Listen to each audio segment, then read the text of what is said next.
Assalamualaikum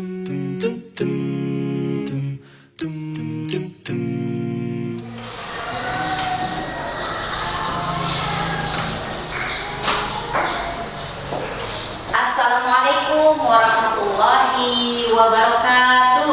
Waalaikumsalam warahmatullahi wabarakatuh. Selamat pagi anak-anak ibu semuanya. Pagi Bu. Apa kabarnya hari ini? Alhamdulillah. Oke, sebelum kita mulai pembelajaran hari ini, tertibkan barang-barangnya di atas meja, ke ujung meja. Kemudian silakan ketua kelas untuk memimpin pembacaan doa sebelum belajar. Sebelum kita mulai belajar, maka baiknya kita berdoa terlebih dahulu. Mari mulai. A'udzu billahi minasyaitonir rajim. Bismillahirrahmanirrahim. Nawaina ta'alluma biridhallahi ta'ala wa idalatil jahlina wa iya'iddin. Rabbir zidna ilman warzuqna fahman wa amalan sholihan. Rabbir shrah lana sadrana wa yassir lana umurana wahlul 'uqdatam min lisanina yafqahul qawlana. Amin. Terima kasih kepada ketua kelas. Oke, di sini ibu akan membacakan absensi ya, membacakan absensi. Yang terpanggil namanya, silakan angkat tangan sambil mengatakan hadir.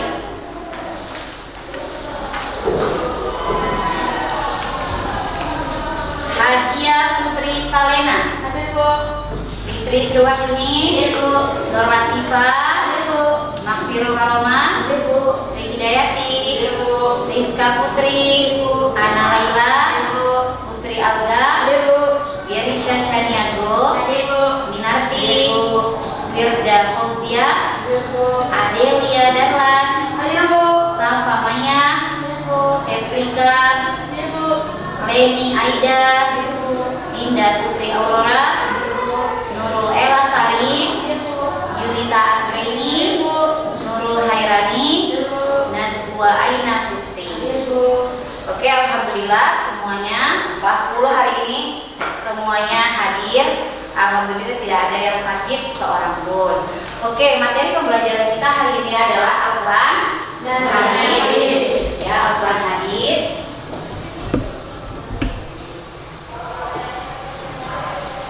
Yang mana materi kita adalah judulnya indahnya ikhlas dalam Beribadah. indahnya ikhlas dalam beribadah. Nah, kita akan membahas surah Al-An'am ayat 162 dan 163. Ya. Kemudian Ibu mengharapkan di akhir pembelajaran kita ini kalian bisa memahami dan bisa mengambil kesimpulan, terutama mengetahui tujuan pembelajarannya. Yang pertama, tujuan pembelajarannya Ibu bacakan ya. Siswa kalian ya sebagai peserta didik mampu membaca surah Al-An'am ayat 162 dan 163 dengan baik dan sesuai ilmu tajwid. Yang kedua, siswa mampu menerjemahkan Quran surah Al-An'am ayat 162 sampai 163 dengan baik dan sesuai dengan terjemahan kitab suci Al-Quran yang ada. Kemudian siswa mampu menganalisis dalam bentuk uraian tentang intisari kandungan Quran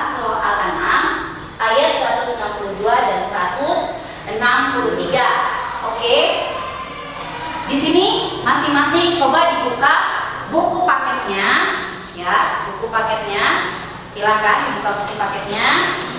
Yang mana judulnya adalah indah ikhlasnya atau indahnya dalam beribadah. Nah, di situ kita akan menemukan ya surah Al-An'am ayat 162 sampai 163. Ibu baca terlebih dahulu, kalian mendengarkan. Oke? A'udzubillahi minasyaitonirrajim. Bismillahirrahmanirrahim. Qul inna sholati wa nusuki wa mahyaya wa mamati lillahi rabbil alamin. La syarika lahu wa bidzalika umirtu wa ana awwalul muslimin. Shadaqallahul azim. Yang mana artinya, katakanlah wahai Muhammad, sesungguhnya sholatku, ibadahku, hidupku dan matiku hanya untuk Allah, Tuhan semesta alam. Kemudian ayat 163, tidak ada sekutu baginya dan demikianlah yang diperintahkan kepadaku, dan aku adalah orang yang pertama-tama berserah diri atau sebagai orang muslim.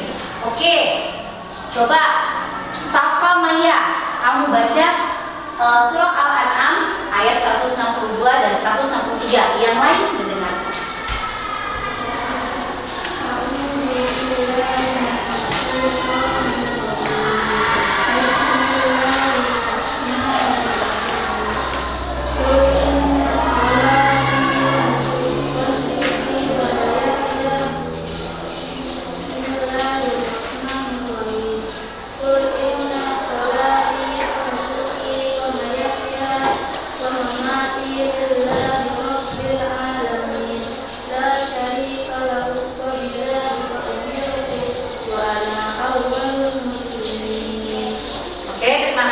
Kepada kawan kita yaitu Safa, coba ibu mau dengar yang membacakan Nurul Hairani. Silakan baca lagi surah Al-An'amnya. Nurul Hairani mana? Oke, silakan. A'udzubillahi minasyaitonirrajim. Bismillahirrahmanirrahim. Qul inna sholati wa nusuki wa mahyaya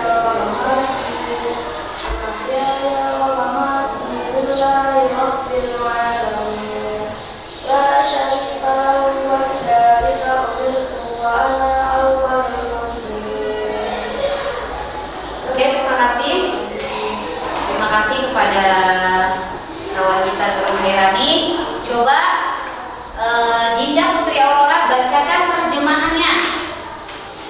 Yang lain dengarkan.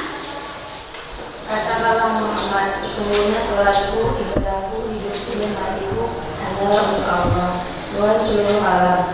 Tidak ada sekutu baginya, dan demikianlah yang diperintahkan kepadaku, dan aku adalah orang yang pertama berserah diri atau muslim.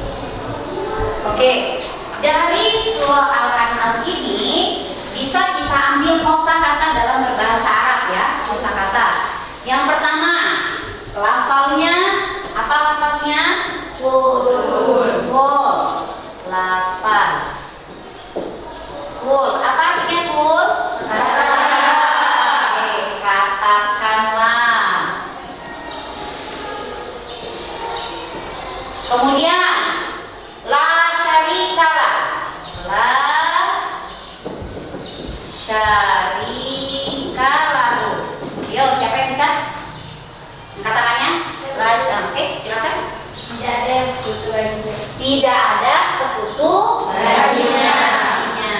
Tidak ada sekutu baginya. Bagi siapa nih? Bagi Allah. Oke, kemudian wanusuki wa mahyaya. Kemudian wanusuki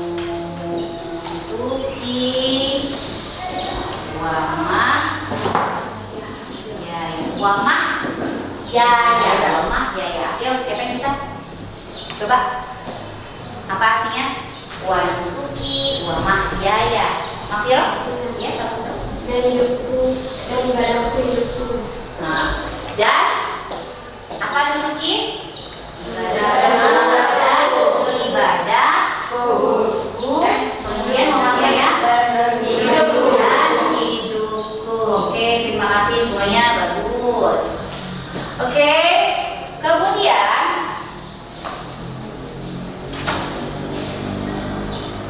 Ibu akan menjelaskan sedikit tentang surah Al-An'am ayat 162 dan 163 yang mana segala lini kehidupan manusia, baik itu sholat maupun jenis ibadah lain, puasa ya, apalagi jenis ibadah lain juga selain sholat dan puasa. Zakat,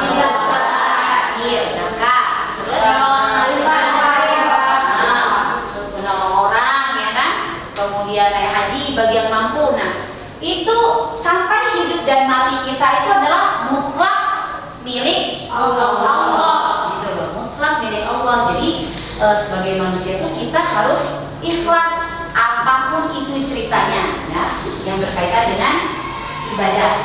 Kemudian di surah Al-An'am ini juga menjelaskan Allah Subhanahu wa taala merupakan Tuhan yang hak bagi semesta alam ya. Jadi tidak ada Tuhan selain Allah ya, tidak ada Tuhan selain Allah. Maka semua makhluk yang di langit dan di bumi maupun yang ada di antara keduanya. Nah, di antara langit dan bumi ya, baik itu jin dan sebangsanya itu tunduk dan patuh serta beribadah kepada Allah. Apalagi kita sebagai manusia yang dhaif, yang lemah ya. Maka daripada itu ibu harapkan kepada anak-anak sekalian supaya ikhlas dalam beramal, baik itu menolong kawan, baik itu menolong walaupun itu tidak seakidah dengan kita, tapi atas nama Allah dia sesuai dengan kemanusiaan. Jangan-jangan dia kan nggak bagian dari agama, untuk apa ditolong? Tidak seperti itu.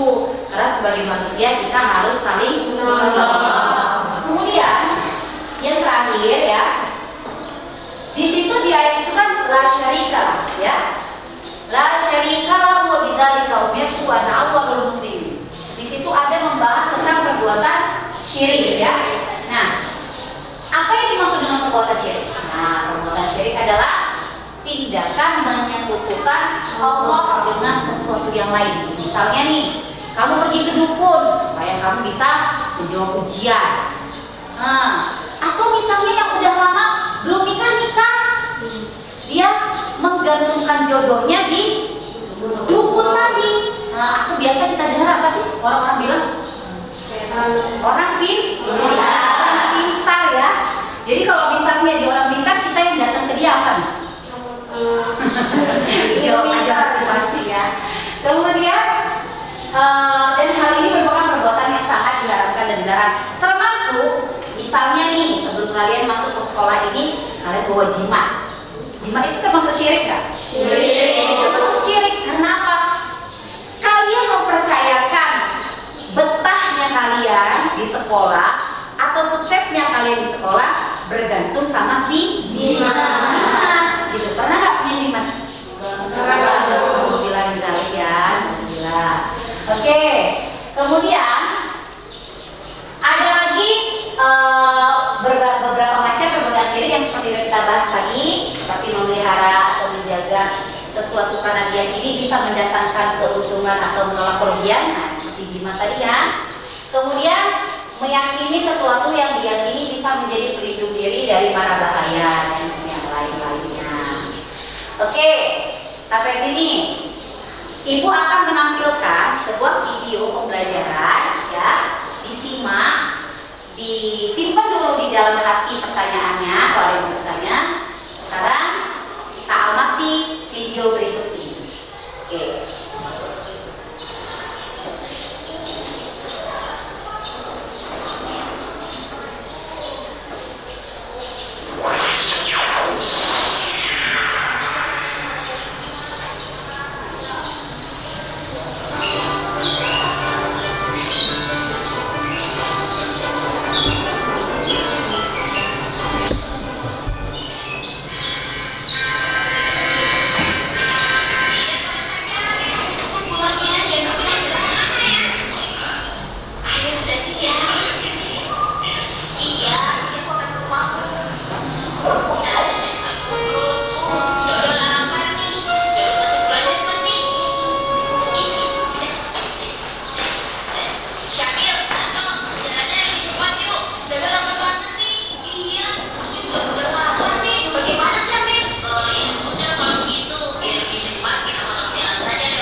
Bisa diambil pembelajaran dari situ? Bisa ya. Kemudian seperti yang kita ketahui bahwa saja di surah Al-An'am ayat 162 dan 163 ini kan membahas tentang keikhlasan dalam beribadah, kemudian tidak dibutuhkan Tuhan. Kemudian perlu kalian tahu anak-anak ibu sekalian bahwasanya surah Al-An'am ini disebut sebagai surah Makkiyah atau Madaniyah? Makkiyah. Ya. Surah Al-An'am. Al-An'am 162 sampai 163 disebut surah Makkiyah. Kemudian yang tahu arti Al-An'am siapa? Kenapa disebut surah Al-An'am? Apa artinya Al-An'am? Ayo, mungkin bisa jawab. Maju. Binatang ternak.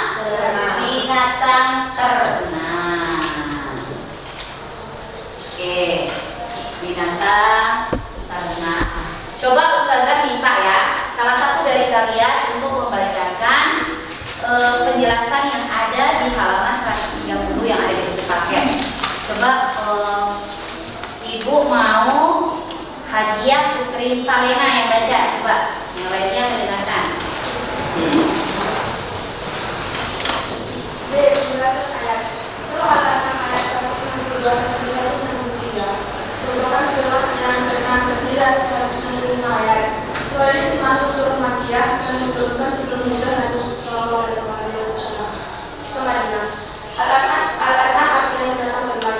Hal ini berkaitan dengan kebiasaan orang yang menganggap bahwa binatang ternak dapat digunakan untuk mendekatkan diri kepada Tuhan. Selain itu, dalam surah ini disebutkan tentang hukum binatang ternak. Pokok kandungan surah Al-An'am adalah tentang keimanan, hukum, kisah-kisah. Ataupun kandungan surah Al-An'am ayat 162 sampai 163 adalah kewajiban manusia beribadah kepada Allah Subhanahu wa Ta'ala secara ikhlas. Jika sholat ini dilaksanakan perbuatan semata-mata untuk mendapatkan ridho Allah Subhanahu wa Ta'ala, tidak bercampur dengan hal lain dalam menjalankan ibadah. Seorang tersebut tidak memasukkan unsur-unsur yang dapat mengurangi dia ibadah, misalnya dia. Karena dia walaupun sedikit akan mengurangi nilai ibadah tersebut dan tidak dapat dikatakan ikhlas. Surah ini merupakan pernyataan komitmen manusia dan Allah Subhanahu wa Ta'ala.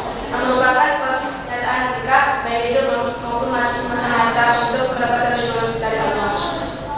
Orang yang sedang memperoleh manfaat dalam kehidupannya, misalnya kesulitan hidupnya dapat terbantu oleh ibadah yang diterima oleh Allah Subhanahu wa Ta'ala. Oke, terima kasih pada kawan kita Asia. Nah, dari bacaan yang tadi dan tayangan yang Ibu tayangkan tadi, ada yang mau bertanya? Di sini Ibu membuka momen untuk bertanya atau menjawab atau memberi komentar tentang penjelasan tadi. Ada yang ditanyakan? Silakan. Silakan, apa saja yang berkaitan dengan ini? Atau sudah jelas? Nah, tidak usah takut. Ayo, sebelum Ibu membuat kelompok kalian, coba ditanyakan. Ada yang bertanya mengenai ikhlas, mengenai syirik. Jadi segala sesuatu ibadah yang kita lakukan itu hanya semata-mata mengharap ridho Allah, tanpa harus dipuji oleh makhluk lain. Nah, jadi jangan menggantungkan cita-cita ke makhluknya Allah. Artinya apa? Kita kan makhluk ciptaan Allah, maka gantungkanlah atau panjatkanlah segala permintaan itu kepada Allah Subhanahu wa Ta'ala. Oke. Di sini Ibu akan membagi kalian ke dalam 4 kelompok. Coba masing-masing dibuat kelompoknya 5 orang ya. 5 orang. Ada jumlah kalian ada berapa nih? 20, maka 5 orang. Satukan mejanya. Satukan mejanya seperti tadi apa?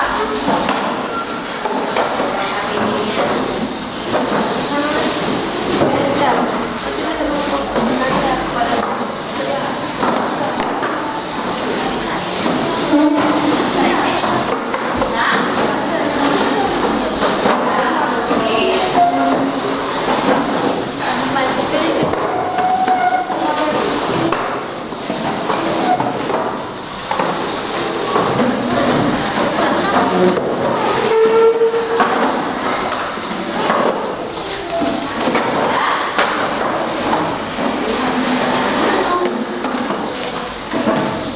sini Ibu akan membagikan lembar kerja peserta didik yang mana kalian kerjakan secara diskusi berkelompok. Oke, yang ini kelompok A, kemudian kelompok B, yang seterusnya kelompok C, dan yang terakhir kelompok D. Apa yang kalian diskusikan? Nah, yang kalian diskusikan adalah mencari apa di situ? Mengamati ya. Nah, di LKPD itu ada nih, ada gambar helm sama gambar kita utamakan itu jimat. Budi memakai kedua benda pada gambar A dan B dengan tujuan untuk menghindarkan diri dari bahaya. Nah, kamu jelaskan letak perbedaan antara ini helm sama antara ini jimat. Nah, kan si Budi tadi kan makainya untuk apa? Menghindarkan diri dari bahaya. Ini menghindarkan diri kan dari bahaya. Ada juga yang mempunyai keyakinan jimat ini bisa melindungi dia dari bahaya. Nah, kalian cari perbedaannya dalam pemakaian dari kedua benda tersebut sesuai dengan soal 6 ayat 162 dan 163. Kemudian gambar berikutnya ada orang yang lagi sholat dengan kamera di tangannya. Apa tujuannya? Ada yang lagi beribadah di keheningan malam. Kemudian kamu bisa memperhatikan gambar kedua tersebut antara C dan D. Kamu deskripsikan atau kamu analisis perbedaan pelaksanaan ibadah pada kedua gambar tersebut sesuai dengan surah Al-An'am ayat 162 dan 163. Dikerjakan secara berkelompok dan nanti akan dipresentasikan masing-masing kelompok akan maju ke depan. Oke, bismillahirrahmanirrahim. Kerjakan. Ibu kasih waktunya sekitar 15-20 menit ya. Semuanya aktif.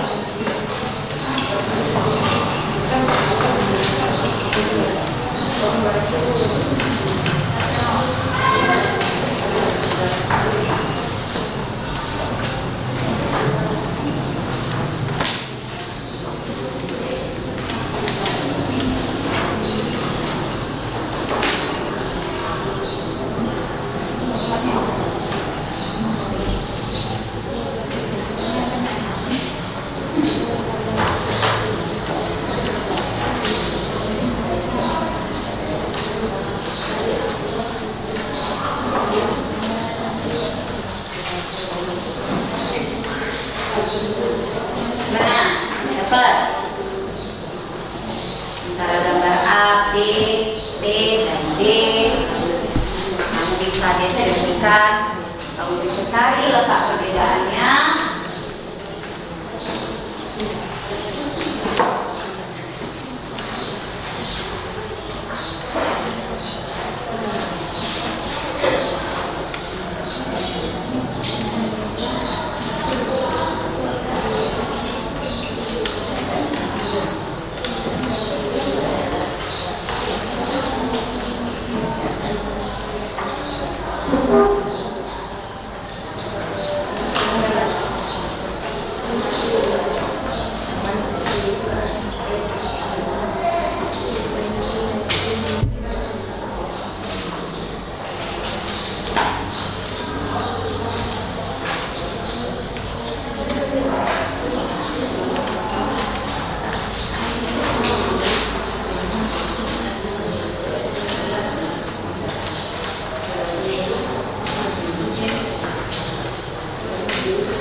dari penjelasan dari kita, dari apa? Atau pengalaman-pengalaman di luar yang pernah kalian rasakan. Nah, kelompok gimana? Nah, sudah selesai. Yang kelompok B gimana? Sedikit aja. Kelompok C? Ya, kelompok D? Oke, bagian sudah coba diteliti lagi dan dipersiapkan komentar atau apa namanya sanggahan. Kita diskusi itu kan harus sama-sama aktif ya, jadi jangan ada yang malas-malasan. Nah, ini akan edukasi poin untuk kelompok dan secara pribadinya juga. Kelompok D gimana? Aman? Nah, alhamdulillah.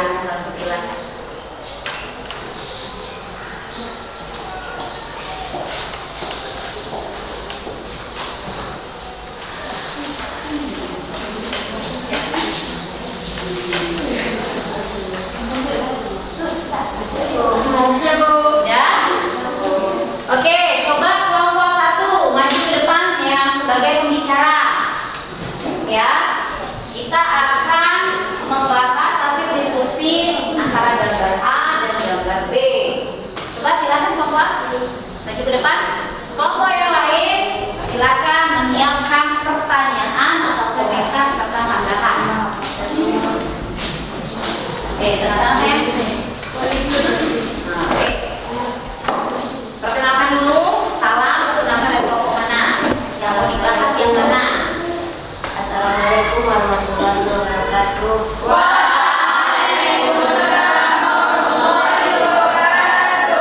Saya utusan dari kelompok 1. Saya ingin mempresentasikan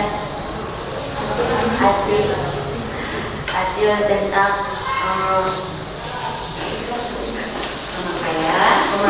pemakaian antara helm dan jimat. Helm berguna untuk melindungi kita dari kecelakaan jalan raya dan untuk mematuhi lalu lintas. Sedangkan jimat melindungi dari sesuatu bahaya tetapi melanggar syariat Islam. Karena kita berharap keselamatan dari jimat tersebut, sedangkan kita hanya bisa berharap keselamatan dari Allah SWT. Gimana? Cukup?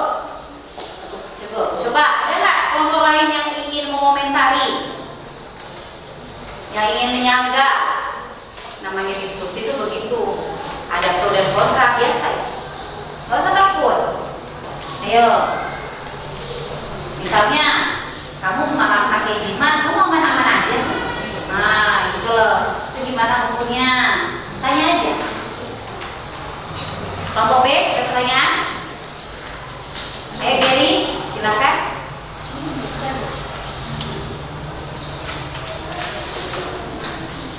Kita masih ngebahas tentang helm dan jimat ya. Kelompok D, ada? Oke, gak ada. Sekarang hasil diskusi kalian yang tentang C dan D.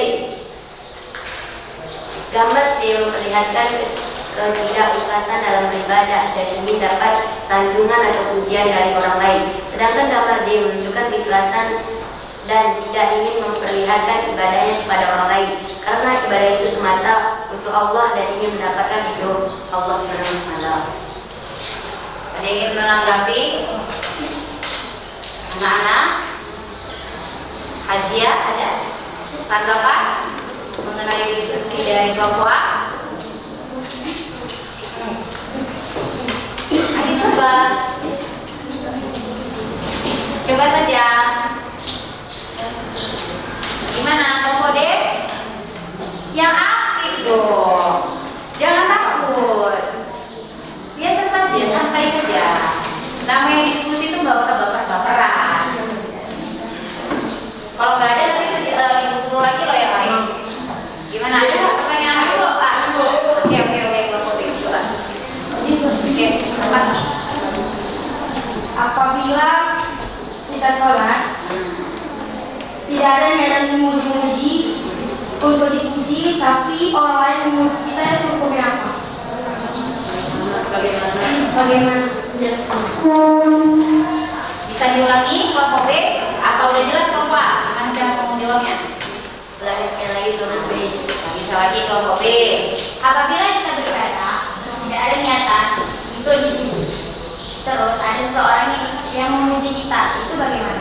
Nah, sedangkan kita beribadah hanya untuk selamat kepada Allah. Nah, gimana kelompok A? Ada yang bisa nggak bantu kawannya? Siapa yang bisa jawab kelompok A silakan berdiri. Jadi gini ya, ibu luruskan. Jadi ada orang beribadah nih. Misalnya kawan kita ini bintang 3 beribadah nih, sholat ke masjid, rajin tahajud duha. Dia niatannya nggak ada untuk dipuji, tapi ada sekelompok dari kawan kalian yang memuji. Nah itu, jadi bagaimana tanggapan dengan hasil pujian itu? Nah, apakah itu termasuk ria? Apakah itu terus pamer? Coba cara. Gimana kelompok A? Ayo coba anak ibu balik aja ke tempat biar diskusi sama kawan-kawannya. Bagaimana kelompok A? Ini untuk kelompok A atau bebas untuk kelompok lain? Nah, pokoknya juga ada kelompok lain. Bisa ditangkapin nggak? Bisa dijawab nggak sama kelompok lain? Minati rajin ibadah, ya. Minati rajin ibadah nggak ada nih dia untuk dipuji. Kalian aja yang memujinya 1-2 orang gitu kan, mungkin dia rajin banget loh, itu alim banget loh, gitu. Itu gimana hukumnya coba? Ada yang bisa jawab? Ayo silakan. Anak ibu Mafiro, silakan berdiri untuk menanggapi.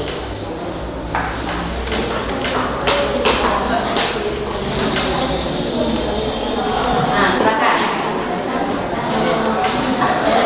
Yang lain kelompok B, C, D, dengarkan. Itu dinamakan tidak ria karena kita niat hanya untuk pada Allah dan tidak ingin mengharap pujian dari orang lain. Tetapi kita tidak boleh sombong jika kita dipuji oleh orang lain. Artinya menjadi penyemangat kawan-kawan yang lain. Nah, karena gimana ya? Fastabiqul khairat. Maka berlomba-lombalah dalam hal-hal kebaikan. Bisa dipahami sampai sini? Bisa. Silakan duduk. Coba sekarang ibu mau dari kelompok D untuk mempresentasikan hasil diskusinya. Maju kelompok D. Kelompok lain silakan dengarkan.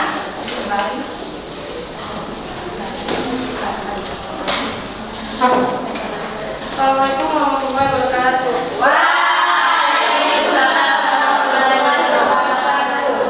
Saya dari kelompok D, saya ingin mempresentasikan hasil dari diskusi kami. Dari alat yang digunakan judi, dari jimat dan helm. Kita sebagai orang Islam, kita tidak boleh menggunakan jimat karena jimat adalah suatu hal yang musik. Dengan jimat kita telah menduakan Allah dan itu adalah dosa yang besar.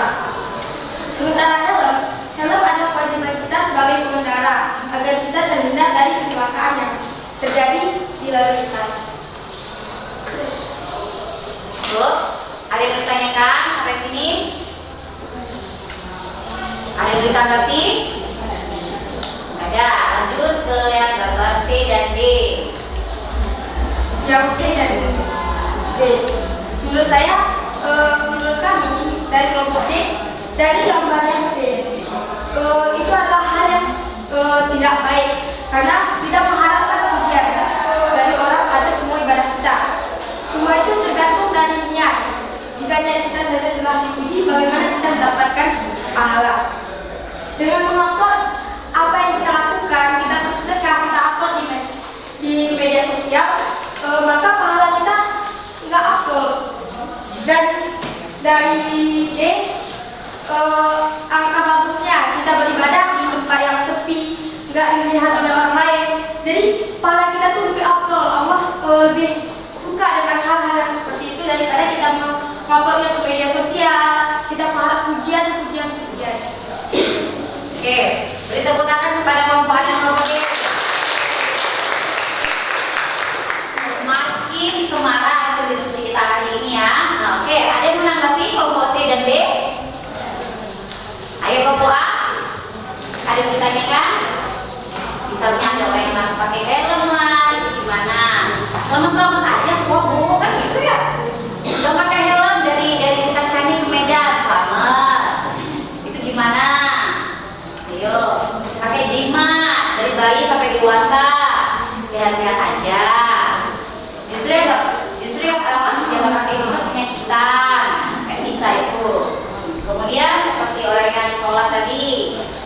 nikah sambil difoto, diupload ke mana-mana.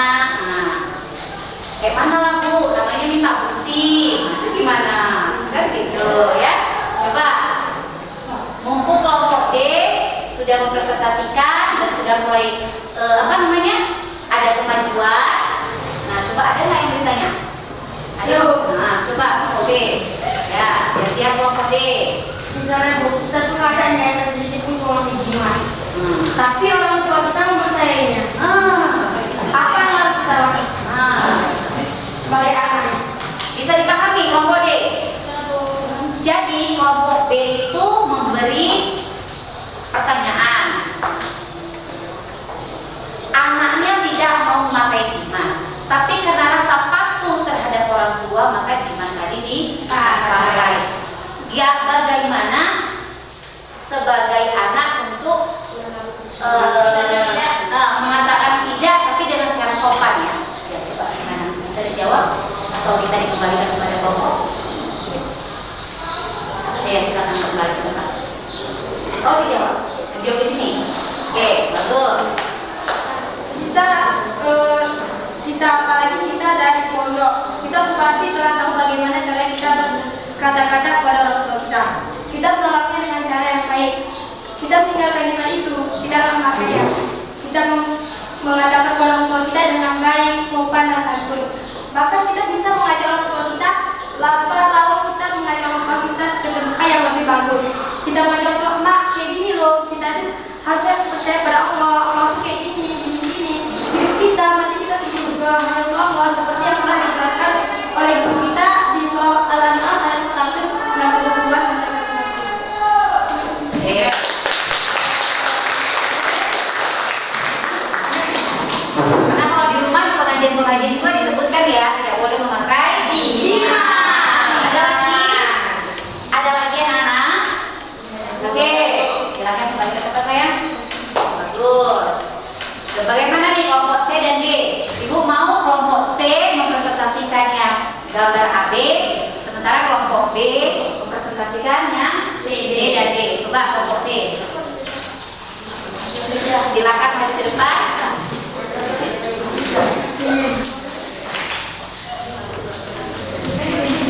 Ayo, silakan.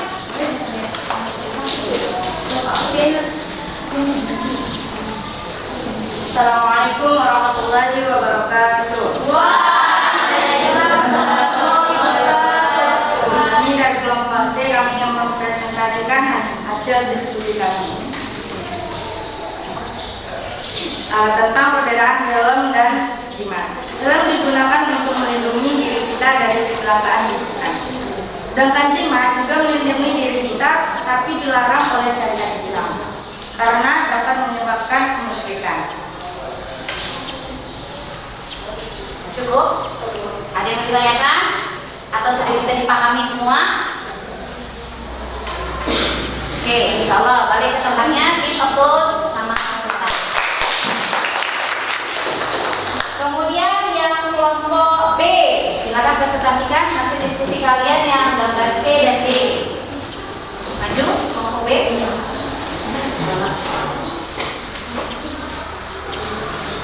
Assalamualaikum warahmatullahi wabarakatuh. Waalaikumsalam warahmatullahi wabarakatuh. Saya dari kelompok B ingin mempresentasikan hasil diskusi kami. Baiklah,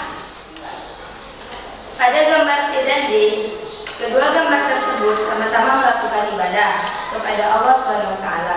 Hanya saja gambar C melakukan ibadah hanya untuk memamerkan ibadahnya dan melakukan ibadah dengan ikhlas karena ibadah tidak perlu dipamer-pamerkan, sehingga kita mengerjakan dengan ikhlas dan tidak untuk menarik perhatian orang lain atau untuk dipuji-puji dari orang lain. Pada gambar D menjelaskan bahwa saja melakukan ibadah itu semata-mata hanya untuk mendapatkan ridho dari Allah SWT. Tidak ada niatan untuk menghadapi pujian dari orang lain. Mungkin sampai di sini presentasi saya. Ada yang bertanya? Ada Bu. Oke, silakan kelompok A. Siap kelompok B. Bagaimana hukumnya jika seseorang rajin sholat tapi mengupload daripada jarang sholat tapi dia tidak mengupload? Ayo, pertanyaannya juga buat saya.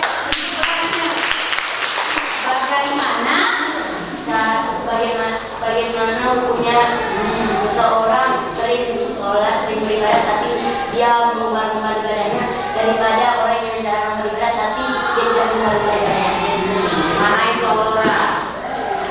Kamu sering sholat, tapi tujuannya kamu upload. Minati nggak pernah sholat ya, nggak pernah upload sama sekali. Nah, gimana itu? Coba kelompok B, ada yang bisa bantu kawannya? Karena fenomena-fenomena di luar sana, di depan kita sehari-hari banyak seperti itu kan. Datang ke masjid, OTW masjid, gitu kan? Atau lagi ngaji, buka Qurannya, Surah Yusuf, dia cakep, ketemu suami, gitu. Banyak macam-macamnya. Coba gimana tuh? Atau dibantu sama kawannya, orang? Atau jawab sendiri? Baik, akan saya kembali diskusikan kembali. Oke, silakan kembali ke depan. Sabar ya, kelompok A. Atau ada kelompok lain yang bisa? Hajia? Ada kelompok lain yang bisa menanggapi, bisa menjawab? Bagaimana? Kelompok D? Nah, coba silakan kelompok D. Perhatikan semuanya. Dari orang yang sering sholat, dia sering sholat tapi dia sering juga upload. Satu dia punya ada, dia itu adalah musik kecil, itulah dia. Jadi dosanya juga besar. Sebaik kita mencampainya, tapi jangan pula kita nggak ngupload tapi kita juga jangan sholat. Itu sama aja dosanya besar karena kita tinggalkan kewajiban kita ya. Oke. Bisa dipahami sampai sini? Jadi antara perbedaan orang yang rajin sholat dan rajin mengupload dengan niatan tertentu itu juga salah. Lebih salah lagi meninggalkan sholat. Gitu ya. Jadi segala sesuatu apapun pekerjaan kita, yang ibadah kita, kita harus melaksanakan secara ikhlas. Titik. Nggak ada koma. Ikhlas. Memang sulit ikhlas ini dikerjakan, tapi harus kita paksa karena keterpaksaan itu membuat kita jadi terbiasa. Kamu kan nggak akan sanggup puasa kalau nggak biasa dari kecil, bener gak sih? Bener. Nggak akan sanggup kamu sholat 5 waktu kalau nggak dipersiapkan dari kecil oleh orang tua dan dididik di menasah-menasah, di tempat pengajian, gitu kan? Atau yang tinggal di pesantren, digedor-gedorin sama kakak-kakaknya atau sama ustaz-ustazahnya. Karena ada keterpaksaan, mulailah menjadi kebiasaan. Kebiasaan berbuah jadi keikhlasan. Oke, sampai sini bisa dipahami? Bisa. Ya, insya Allah, alhamdulillah. Oke, kemudian kita akan menyimpulkan pembelajaran kita hari ini. Kira-kira nih, siapa yang bisa menyimpulkan pelajaran kita? Coba. Siapa yang bisa mengambil kesimpulan dari pelajaran kita hari ini? Ayo, silakan. Berdiri. Saya Bismillahirrahmanirrahim. Assalamualaikum warahmatullahi wabarakatuh.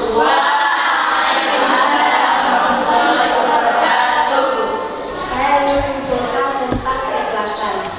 Keikhlasan adalah suatu pekerjaan yang kita kerjakan tanpa mengharapkan balasan atau imbalan dari orang lain. Contohnya seperti amalan sunnah, sholat ataupun berpuasa.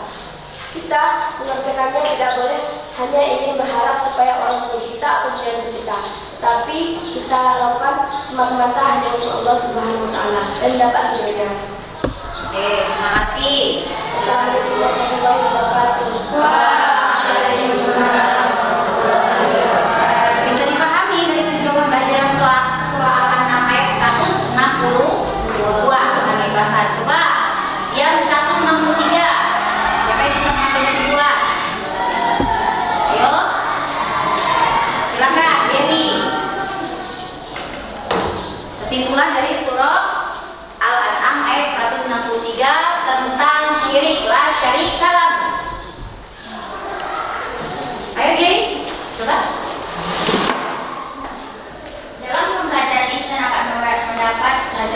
kita tidak boleh mempercayai kemusyrikan, karena kita hanya mempercayai kepada Allah. Musyrik adalah perbuatan yang sangat dilarang oleh agama.